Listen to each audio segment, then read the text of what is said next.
আরামের টাইম, কিন্তু আমাদের বুকে যে হৃদয়ের মধ্যে যে একটা ঈমান নামক জায়গা মানে বস্তু আছে, এই ঈমানটা আছে বলে আজকে আমরা এত রাত পর্যন্ত কোরআন এবং হাদিস শোনার জন্য বসে আছি। তো ভাইজান, কোরআন এবং হাদিস আপনারা অবশ্যই শুনবেন, অনেক কিছু কথা আপনারা পাবেন। আমি আপনাদের কাছে যতক্ষণ বলবো ইনশাআল্লাহ কোরআন এবং সহিহ সুন্নাহর উপরে আলোচনা করব। তবে আমার বলার প্রারম্ভে আমি আপনাদেরকে একটু শুধু খালি জানিয়ে দিচ্ছি, খুব ভালো করে জেনে নেবেন। আল্লাহ পাক পৃথিবীর বুকে যত মানুষ সৃষ্টি করেছেন, সমস্ত মানুষের বাসা বাড়ি হলো 5টি জায়গায়। 5টি জায়গায় হলো মানুষের বাসা বাড়ি। 1 নাম্বার, খুব ভালো করে লক্ষ্য করবেন, প্রথম যেটা বাড়ি, সেই বাড়িটা হলো বাবার পিঠ। 2য় নম্বর যেটা বাড়ি, সেটা হলো মায়ের পেট। 3য় নম্বর যেটা বাড়ি, সেই বাড়িটা হলো বর্তমান জগতে আমাদের কাঁচা পাকা পাটখড়ির বেড়া দিয়ে, এমনি কাদা দিয়ে মাটি দিয়ে তৈরি করা বাড়ি। 4র্থ নম্বরে হলো আমরা এই জগৎ ছেড়ে যখন পরলোক গমন করব, তখন আমাদের একটা বাড়ি হবে, সেটা পার্সোনাল বাড়ি। সেই বাড়িটার নাম হলো কবর। 5ম নম্বর অর্থাৎ 5 নম্বরে একটা বাড়ি, শেষ ঠিকানা। তারপরে আর কোনো রকমের না মৃত্যু হবে, না আর কোনো সমস্যা হবে। আল্লাহ সেই বাড়িতে যদি আমাদের পৌঁছায় দেন, যেই হালাতে আমরা ঢুকবো সেই হালাতেই থাকবে, সেইভাবেই আমাদের জীবন কাটবে। না কোনোদিন আমাদের যৌবন উত্থান পতন হবে, মানে বাড়া কমা হবে। আর যেই পোশাক দিয়ে আল্লাহ আমাদের সেই বাড়িতে ঢুকাবেন, সেই পোশাক একবার পরবেন তো যতদিন পরে থাকবেন, না কোনোদিন পুরানা হবে, না আর কোনো সমস্যা হবে। সেই বাড়িটার নাম হলো শেষ জায়গা, শেষ প্রান্তর। মাত্র যদিও অল্প অক্ষরে লেখা, খুব ছোট করে জায়গাটার নাম হলো জান্নাত। তো ভাই সকল, আমরা যে এত কষ্ট করে বসে আছি, আমরা যে সবাই এই জায়গায় বসে আছি, শুধুমাত্র শেষ পরিণামটা আমাদের জন্য ভালো হয়, সে জায়গাটা যদি আমরা ভালো পাই, এই রকমের কিছু কথা শুনে আমল করে জীবন যাপন করব, তার জন্য কিন্তু ঘুম জেগে বসে আছি। বন্ধু, হয়তো চোখ থামতে চাচ্ছে না, মনটা চাচ্ছে যে বাড়িতে গেলে ঘুমা যেত, কিন্তু ঈমানের স্পিড আপনার বাড়ছে, অন্তর আপনাকে বলছে যে কোরআন শুনতে এসেছি, কোরআন শুনবো, তাই কিন্তু আপনারা আমরা সকলে বসে আছি। এবার আসেন, ওই বাড়িটা পাওয়ার জন্য কিছু রাস্তা খোঁজ করতে হবে। ওই বাড়িটা যদি আপনারা আমরা পৃথিবীর এই সমস্ত বান্দা বান্দিরা আমরা খোঁজ করি, তাহলে একটু রাস্তা কিছু কিছু জায়গায় আমাদের ক্রস করতে হবে। ওই রাস্তাগুলো যদি ঠিক মতো পেরিয়ে যেতে পারি, তাহলে কিন্তু সেই বাড়ি পর্যন্ত আমরা পৌঁছে যেতে পারবো। রাস্তা কতগুলো আছে? অগন্তি। এত বেশি রাস্তা আছে, এত বেশি রাস্তা আছে। যদি খালে আমরা সেই রাস্তাগুলো ফলো করে একটু করে আমাদের এই শরীরের মাধ্যম দিয়ে, এই অন্তরের মাধ্যম দিয়ে স্মরণ করি, তাহলে কিন্তু একটার পর একটা রাস্তা পেরিয়ে গিয়ে শেষ মঞ্জিলে আমরা পৌঁছে যাব।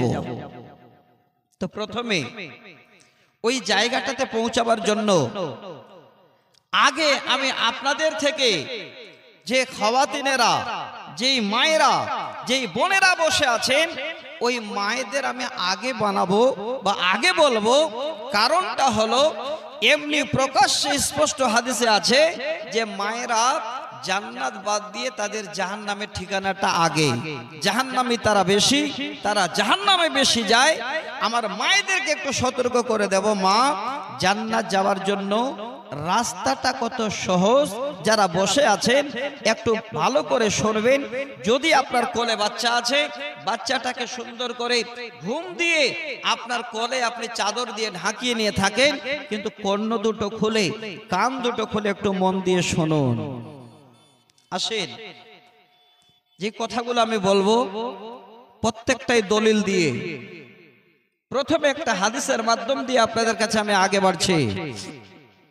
সহিহুল জামি এক কিতাবে 109 নম্বর হাদিস আমি আপনাদের সামনে একটু শুধুমাত্র আলোকপাত করছি।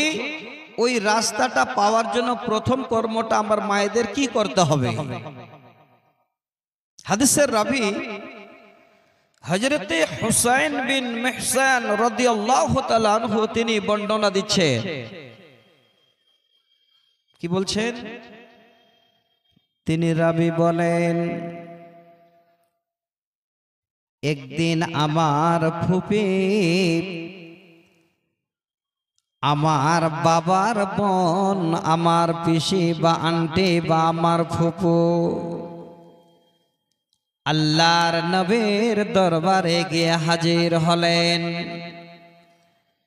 সেই মুহূর্তে আল্লাহ নবীর সামনে যেন দাঁড় হয়েছে। নবীজি বলেন, ওরে আল্লাহর বান্দে,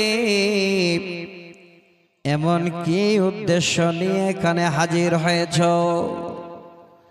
আল্লাহর নবীর সামনে তিনি আল্লাহর বান্দে বলেন, নবী গো, আমি আপনার কাছে এসেছি এই উদ্দেশ্য নিয়ে যে আপনার কাছে কিছু পরামর্শ পাব।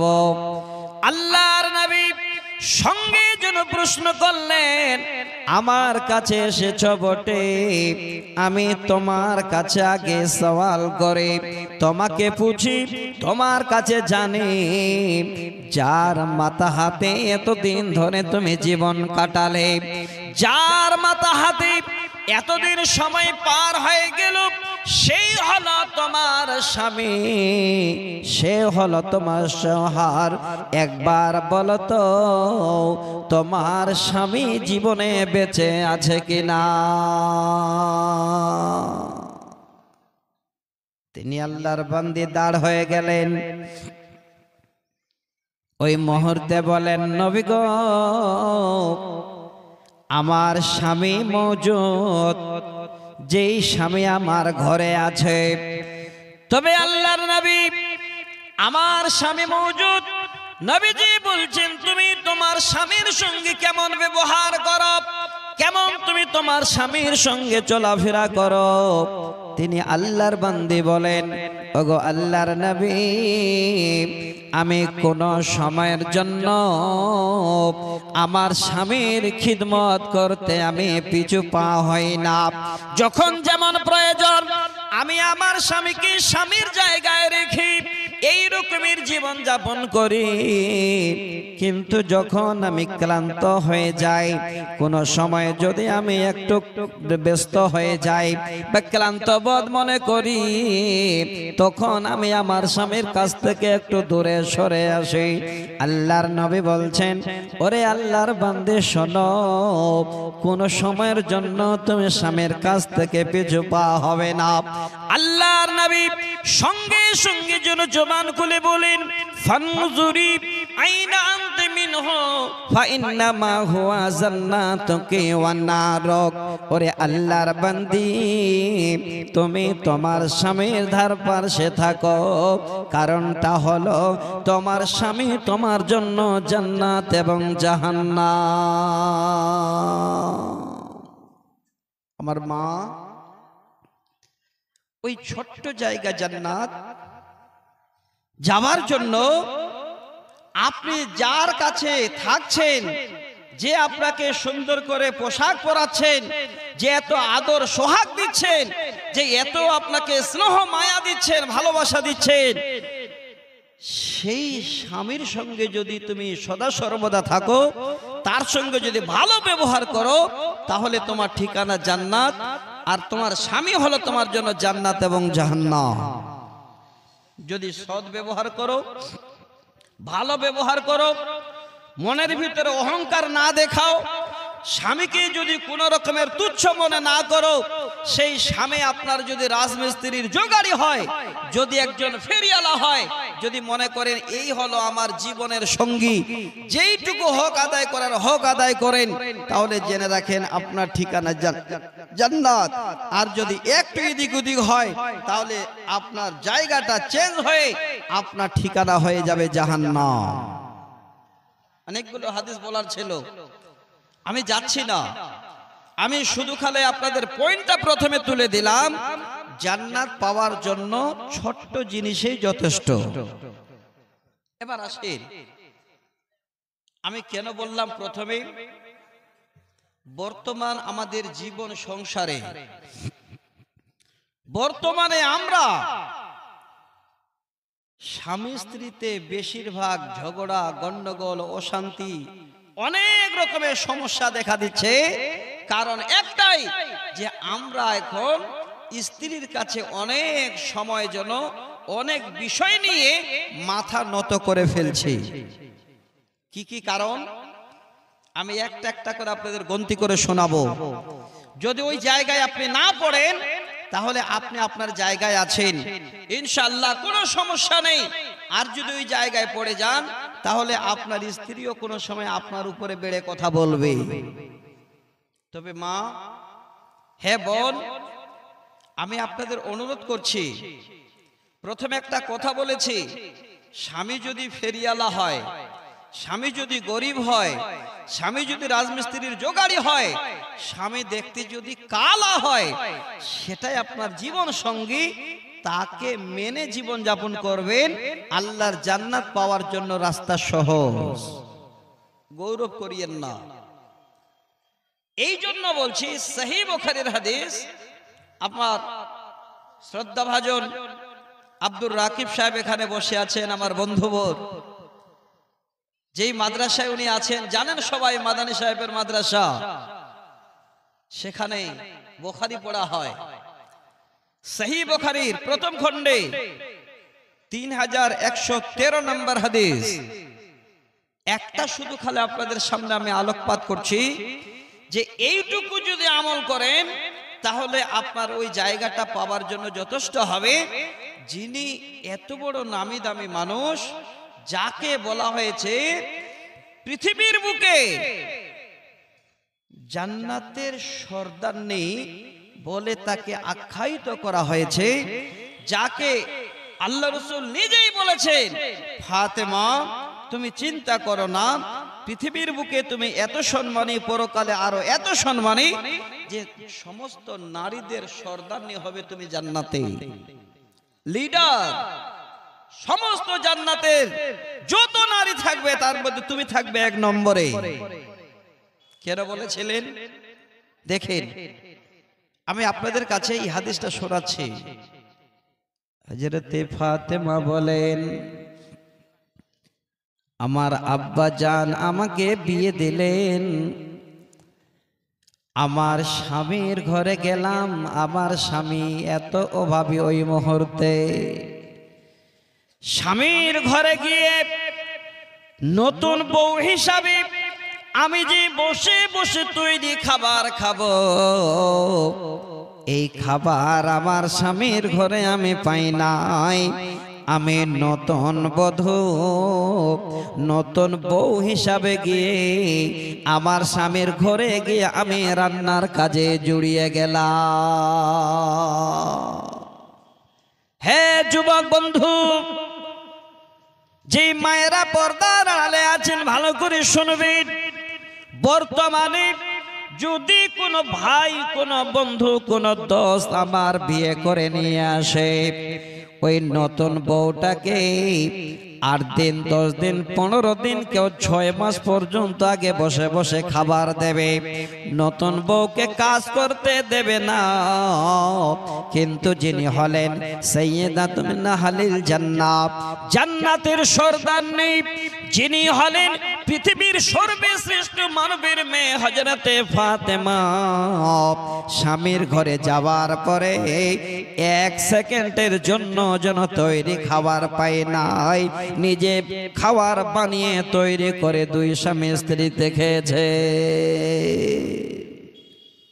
একবারও বলিনি, এসে আমাকে কাজে ভিড়িয়ে দিলেন, একবারও মুখ থেকে উচ্চারণ হয়নি বাবার ঘর থেকে আসলাম তোমার ঘরে, স্বামীকে বলছেন আমি তোমার ঘরে এসে সরাসরি কাজে লেগে গেলাম, একবারও এই কথাটা যেন মুখ থেকে উচ্চারণ হয়নি। দেখছেন আমার আব্বা হুজুর, আমার আব্বার মুখেই সেই শব্দটাই বেরিয়েছে, ফাইন্নামা হুয়া জান্নাতুকা ওয়া নারুক, স্বামী হলো আমাদের জন্য জান্নাত এবং জাহান্নাম। মাগো, আপনাদের কি দিয়ে উদাহরণ দেব, যদি একটু ধৈর্য ধরেন তাহলে আমি একা দুটো কবিতা তুলে দেব। মাঝে মধ্যে কিছু দুনিয়াবি এক্সাম্পল আপনাদের সামনে আমি তুলে দেব। আশা করি আজকে এই সময়টুকু আমরা কাজে লাগাতে পারবো যে আমাদের জীবনটাকে আমরা কি করে কাটাবো। এটাই তো মাদ্রাসা শিক্ষা দেওয়া হয়। যার যখনই মাদ্রাসায় ছাত্ররা পড়াশোনা করবে, আস্তে আস্তে যখনই ক্লাস সে উপরে উঠবে, তার দাম্পত্য জীবন শুরু করে এই শুরু থেকে শেষ পর্যন্ত জীবনটা কিভাবে কাটবে, সে হালাল উপার্জন করবে না হারাম, সে কি করে তার মানে সংসার নিয়ে আগাবে, কি করে সমাজের সামনে দাঁড়াবে, কি করে হাঁটবে, কি করে খাবে, কি করে পড়বে, সবকিছুই মাদ্রাসার ট্রেনিং দেওয়া হয়, অন্য কিচ্ছু না। এই জায়গাটা হলো একটা শিক্ষা প্রতিষ্ঠান। পৃথিবীর জীবনে চলতে গিয়ে যা যাবতীয় প্রয়োজন সব শিক্ষা পাওয়া যাবে মাদ্রাসা, স্কুলে, কলেজে। আসেন এই জায়গাটাকে বাঁচিয়ে রাখেন। যতদিন বেঁচে থাকবেন, বছরে একবার করে না হলো এক রাত্রিতে 8, 10, 12টা আলেমের মুখে এই রকমের দামি দামি কথা শুনতে পাবে। এবার ফাতেমা কি বলছে, স্বামীর ঘরে যখন আমার খাবার নাই, আমি নিজে এবার জাতা পিষাই আর খাবার তৈরি করি। এইভাবে করে আমাদের ঘর যেন আনন্দে যেন মৌকে গেছে, আনন্দের ঘর আমাদের জীবন শুরু হয়ে গেছে। হযরতে ফাতেমা স্বামীর খিদমতের জন্য, খাবার তৈরির জন্য নিজে জাতায় বসে জাতা পেছতে গিয়ে নিজের হাতের চাম পর্যন্ত তুলে ফেলেছে। জাতা ধরতে পারে না, জাতা পিষবি ওই মুহূর্তে যেন ভালো করে হাত দিয়ে ধরতে পারে না, স্বামীকে জানায় না। যদি জানায় স্বামী আমার কষ্ট পাবে, হয়তো আমাকে কাজ করতে দেবে না, আমাদের খাবার বিলম্ব হয়ে যাবে। হযরতে ফাতেমা বলেন, একদিন আমি আমার আব্বা জানের কাছে এই আবেদন নিয়ে হাজির হলাম।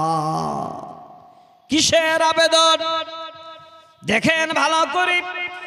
বর্তমানে আপনারা আমরা যদি বেটি বিয়ে দিই, বেটি শ্বশুর বাড়ি গেল, এবার বেটির যদি কষ্ট হয়, বাবা ফোন করে দিল, বাবার কাছে ফোন আসলো, বেটি যেন বলছে আব্বা এত কষ্ট, আব্বা আমার স্বামীর ঘরে যেন বড্ড কষ্ট হয়ে গেছে, অমুক জিনিস পাওয়া যায় না, অমুক জিনিস নাই, অমুক জিনিসের অভাব, বাবা যেন কষ্ট পায়। এবার দেখবেন অনেক কিছু কিনে নিয়ে গিয়ে এবার বেটির বাড়ি দিয়ে আসে। তিনি আল্লাহর নবী জনাবে মুহাম্মদ রাসূলুল্লাহ সাল্লাল্লাহু আলাইহি ওয়াসাল্লাম, তিনি বেটির বাড়িতে কি দিয়ে আসছেন এটাই হলো শোনার কথা। হযরতে ফাতেমা আব্বা জানের ঘরের দরজায় আওয়াজ দিয়ে বলি, আব্বা আমি তোমার ফাতেমা তোমার ঘরের দরজায়। ওই মুহূর্তে আল্লাহর নবী ঘরে ছিলেন না, তিনার ছোট আম্মা আয়েশা সিদ্দিকা রাদিয়াল্লাহু তাআলা আনহা বেরিয়ে আসলেন। আওয়াজ শুনে বলে, বেটি ফাতেমা চলে আসো মা, তুমি ঘরে আসো, তোমার আব্বা হুজুর ঘরে নাই।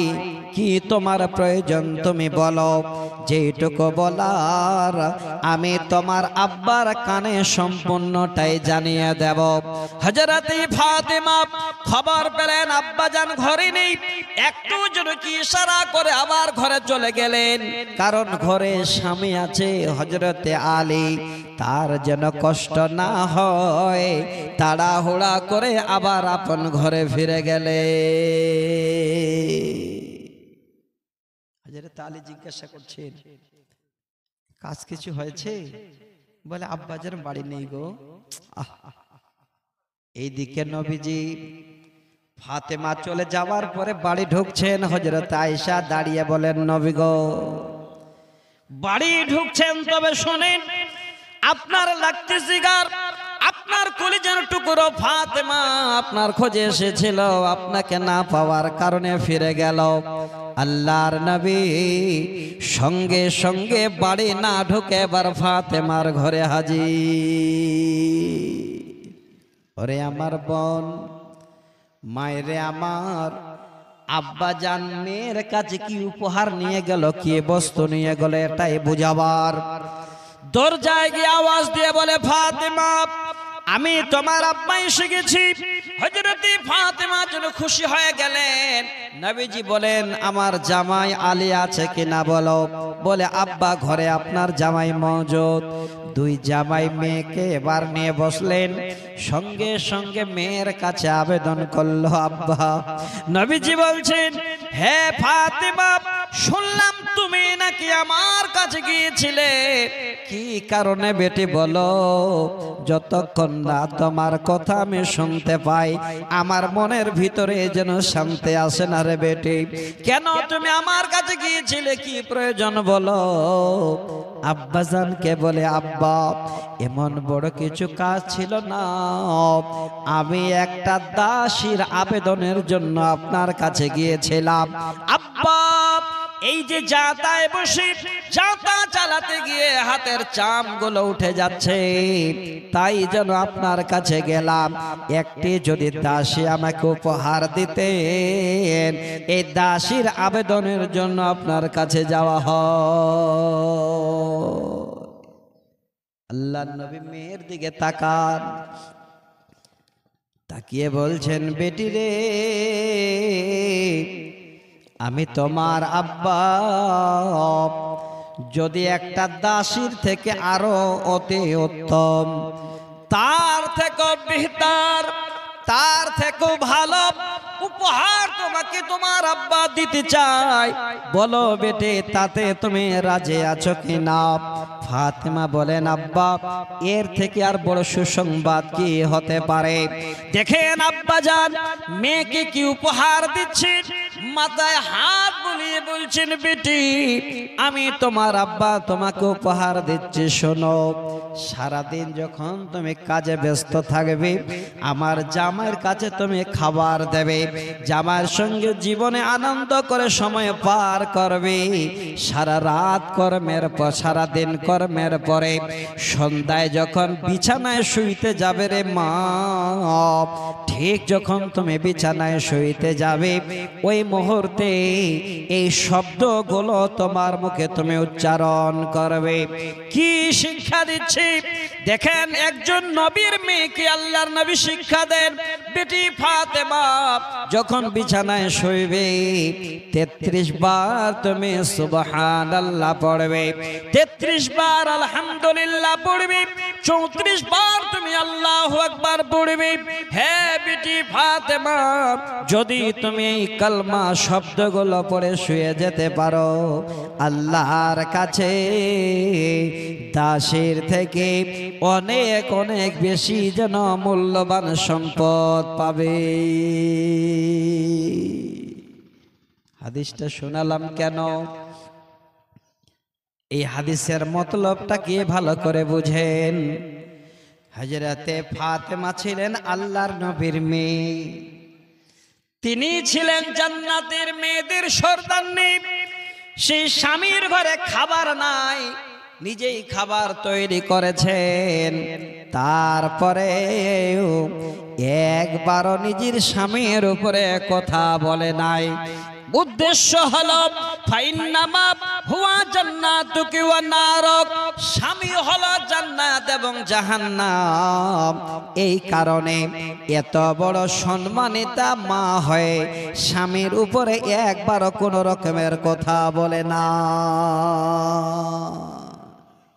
বর্তমান একটু কিছু হলে স্বামীকে ধরে আগে স্ত্রী ঝুড়ে দিচ্ছে, অশান্তি সৃষ্টি হয়ে যাচ্ছে। কারণ আছে, অবশ্যই এর মধ্যে কারণ আছে। কারণগুলো জানবেন না?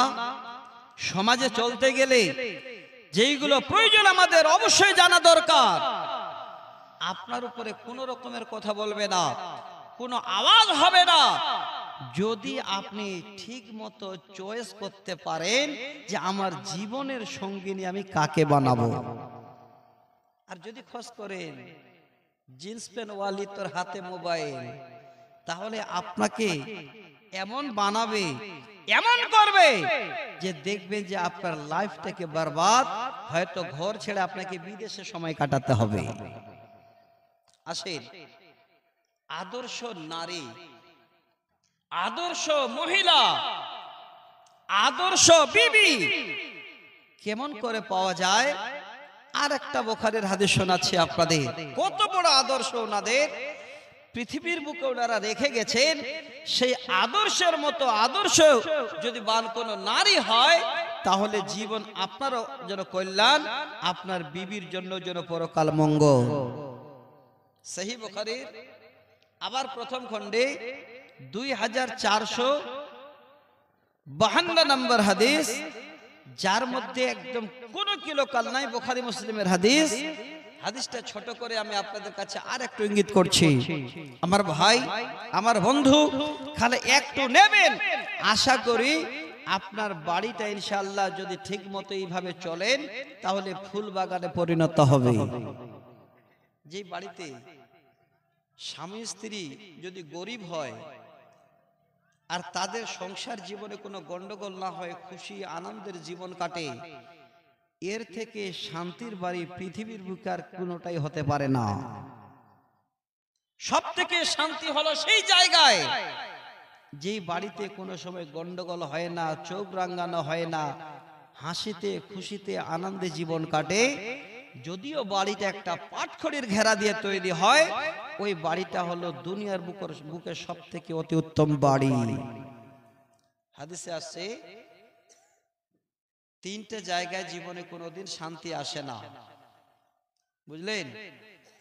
আর ওই তিনটা জায়গায় ও কল্যাণ রয়েছে, বাড়ি, গাড়ি আর নারী। স্পষ্ট হাদিস।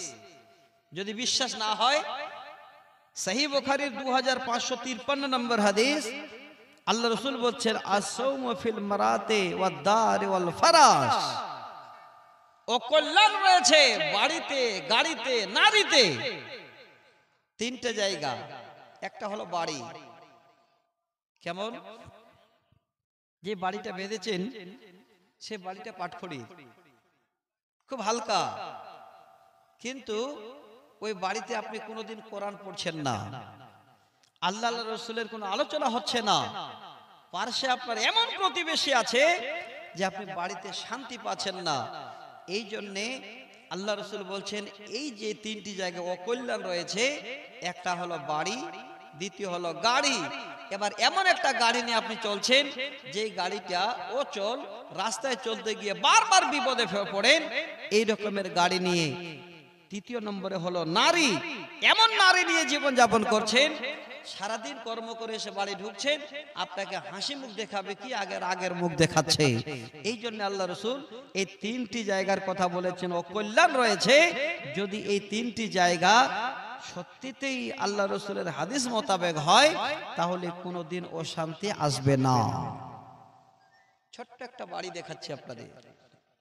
বাড়িটা কেমন ছিল? যদি সত্যিতে সেই বাড়িগুলো এখন দেখার হতো, আপনাদের আমাদের মতো লোকগুলো আমরা দেখে হয়তো সবাই হতাশ হয়ে যেতাম, আর মনে মনে ভাবতাম, আল্লাহ, আমরা তাহলে কি সুন্দর জীবন যাপন করছি, কত সুন্দর আরামের বাড়িতে। বাড়িটা কার? আল্লাহ রাসূলের একজন সাহাবী হযরত আব্দুল্লাহ বিন জুবাইর রাদিয়াল্লাহু তাআলা আনহু তিনার বাড়ি। হযরত জুবাইরের বাড়ি দেখাচ্ছি আপনাদের। তিনার বাড়িটা কেমন, আবার এই হাদিসটাকে আপনাদের সামনে তুলে দিচ্ছি। যদি মায়েরা আছেন, বোনেরা আমার আছেন, হাদিসটা একটু ভালো করে শুনিয়েন মা। আমি আপনাদের কাছে এই হাদিসটাকে আবার নিয়ে আসছি। ওই বাড়িতে বিয়ে হচ্ছে আর একটা মহিলার, আর একটা মেয়ে মানুষের, যেই মেয়েটা হলো আল্লাহ রাসূলের সবথেকে প্রিয় বন্ধু এবং তিনি হলেন শ্বশুর হযরতে আবু বকরের মেয়ে। কি নাম? আসমা বিনতে আবি বকর রাদিয়াল্লাহু তাআলা আনহা। দেখেন, আবার ওই মেয়েটা হচ্ছে কে? আল্লাহর রাসূলের শালিকা, অর্থাৎ শালী। আল্লাহ রাসূলের শালী আর আবু বকরের মেয়ে বিয়ে হচ্ছে হযরতে জুবাইরের সঙ্গে। এবার তিনি বলছেন, আসমা নিজেই আমাকে আব্বাজান যখন বিদায় দিলেন, আমি স্বামীর ঘরে গেলাম, তো যদি স্বামীর ঘরে গিয়ে দেখছি তো কোনো রকমের একটাও জায়দাত নেই, কিছুই নেই বাড়িতে, নীল। শুধু দুইটি জিনিস আছে। ওই দুটো জিনিসকে দেখলাম, একটা হলো ঘোড়া আর একটা হলো উট। হ্যাঁ মায়েরা, স্বামীর ঘরটা কেমন জান্নাতের ঘরে পরিণত হয়, স্বামীর ঘর কি করে আপনাদের সাজিয়ে গুজিয়ে নিয়ে জান্নাতের ঘর বানাতে পারেন, এটাই আপনাদের শোনাচ্ছি। হযরতে আসমা বলেন, আমি স্বামীর ঘরে গেলাম, আমার স্বামী জুবাইরকে দেখছি সে এত আলসাপ, এত অলস, একদিকে ঘোড়া যেন লাফাচ্ছে, একদিকে উট লাফাচ্ছে, তাদের কাছে কোনো চারা নাই, কোনো রকমের খাবার নাই। আমার স্বামী জুবাইর তারপরেও যেন সেই উট আর ঘোড়ার দিকে লক্ষ্য করে না। আলসা মানুষ। আসমা বলছেন, আমি নিজেই যেন হাতে হাইসা নিলাম, আর বসে বসে বসে বসে বসে বসে চারাগুলো কাটলাম। একটা নতুন বউ এই রকমের দামি ঘরের মেয়ে কি কোনোদিন এই কাজ করতে চাইবে? কিন্তু উনি করছেন একটাই আশা, এই ঘরটা অন্য কোনো ঘর নয়, যদি শান্তির ঘর আমি করতে পারি, যদি ঠিক মতো চলতে পারি, পরকালে ওই জান্নাতের ঘরটা আমার নামে আল্লাহ করবেন। এই জন্য তিনি বসে বসে চারা কাটছে।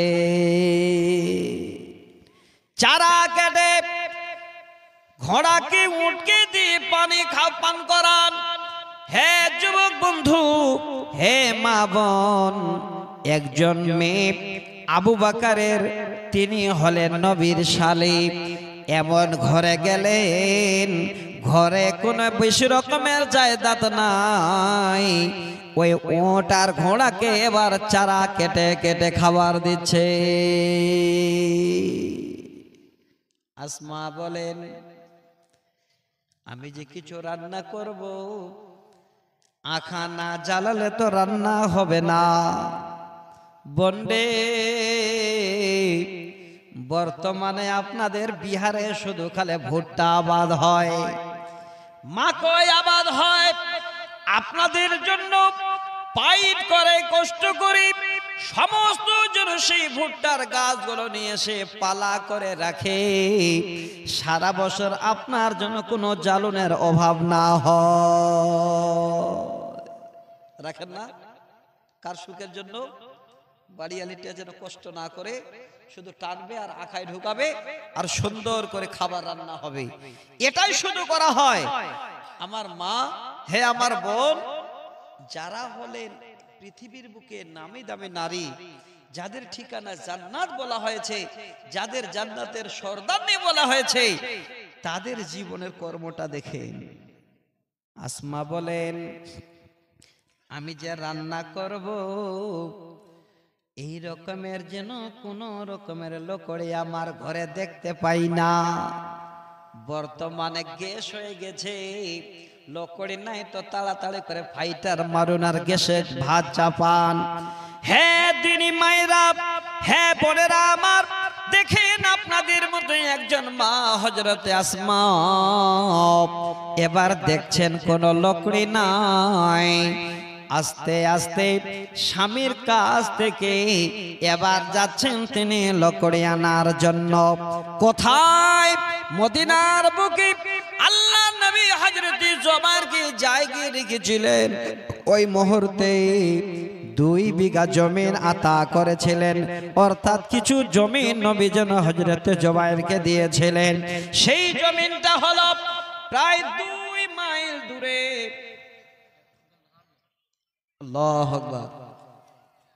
আমি আয়াত পড়ে রেখেছিলাম, আপনাদের কাছে আসতাম, তার আগে ভাইজান আমার চলে এসেছে।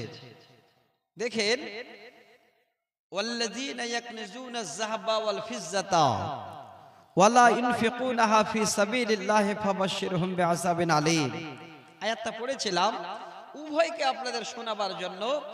যদি আল্লাহর দেওয়া মাল ধন সম্পদ আমরা জমা করে রাখি, আল্লাহর রাস্তায় খরচ না করি, তো আল্লাহ বলছেন তাদের সুসংবাদ দিয়ে দাও, আমার আযাব